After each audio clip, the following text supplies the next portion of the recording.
Welcome back to another video. My name is Abby, and today we are talking about the 3 biggest lessons from Neville Goddard. Now, if you're new to this channel and you want more videos like this one, go ahead and click that subscribe and hit that bell, and it's going to let you know when I release my next video. So, what are the 3 biggest lessons from Neville Goddard? Well, the first one is the feeling is the secret. So basically, he is saying that the key to any change that you are seeking in your life is feeling it first. Now, this is interesting because if you've heard of the work from Dr. Joe Dispenza, he also echoes this, and Dr. Joe brings in the science to show why this is true. So Neville Goddard is saying not only having the thoughts, but having the intense emotions so that you can feel that reality that you want to be true, whether it be about your finances, your career, your romantic life, whatever it is, whatever change that you want to see in your external reality. The secret to getting there is feeling it first,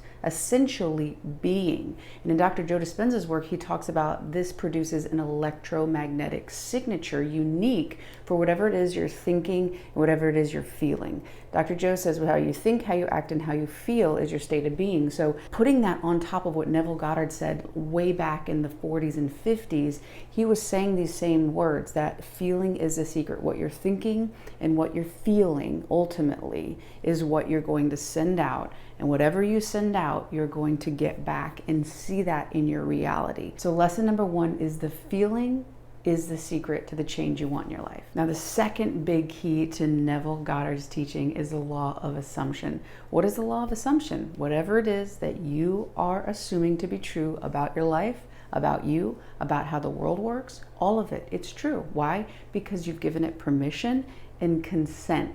You did, nobody else. It doesn't mean that it's objectively true to everybody, but because you're assuming it to be true, you're going out into the world expecting that to be echoed back to you. That is what you're going to find in the world.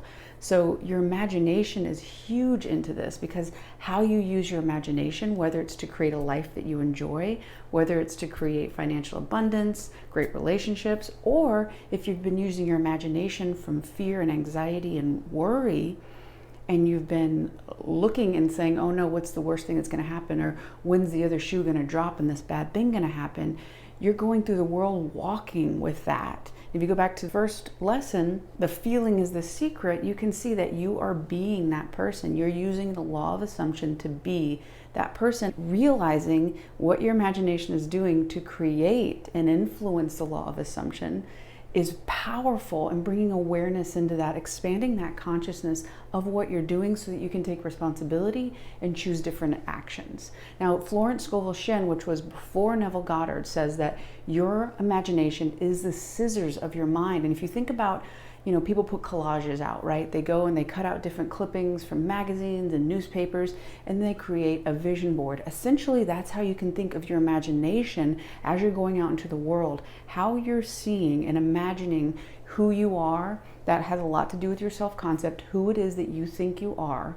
And you're creating this concept of what you think your life is like using the law of assumption. Again, the big key here is what you give consent and permission to be true. So if you're giving out that consent for it to be true, you can choose to no longer give that consent, to shift your attention and to change your priorities and to change your perspective so that you can start bringing into your life that which you desire. Now, the third biggest teaching of Neville Goddard is live in the end. And I feel like this one is where a lot of people go wrong. They think live in the end. Okay, they're gonna spend a couple minutes in imagination.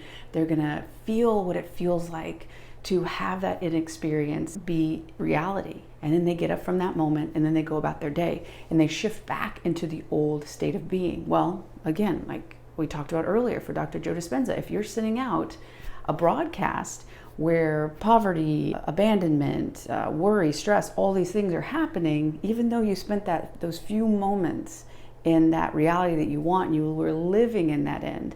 It's not about just a snapshot. It's about taking those feelings and that mentality as if that result has already happened. You're going to live in the end. You're going to be living in the end before anything on the outside world changes. Aligning with that reality that you want. So if it's a financial abundance, you living and feeling that you already have it, as opposed to waiting in more of a Newtonian model, which is, okay, when I get that raise, when that lottery ticket hits and I get the $20,000, then I'll feel safe and secure. Then I'll feel financially abundant. What you have to do in the quantum model, which is what Neville Goddard teaches, which is Joe Dispenza and a lot of these thought leaders, is that you have to be in that vibration, that thought. The vibration is how you think, how you act, and how you feel, that state of being, before that external world is ever going to change. It happens from inside you. Every single thought produces a chemical that's going to produce a feeling. So every thought and feeling is producing a broadcast into the universe on what you want. It's essentially an order form. Okay, I'm feeling worried about money. Okay, you want something into your external world to reflect back that you're worried about money? Here you go. So that is why living in the end, that desire that I feel financially abundant now, and I'm going to walk into the world what that would be like, using your imagination, using the law of assumption to construct that, so every moment of your waking life you are in that, and you're going to draw it. The more you do it, the more you're going to send that stronger signal into the ether, into the quantum field of infinite possibilities, and then get it reflected back in your life. Another thing about living in the end is, since you are feeling it now, you can have the gratitude. And the emotional signature of gratitude is that it's already happened. So when you're in the state of gratitude, you're so thankful that this thing has happened, that you're living in the end, it has already been experienced.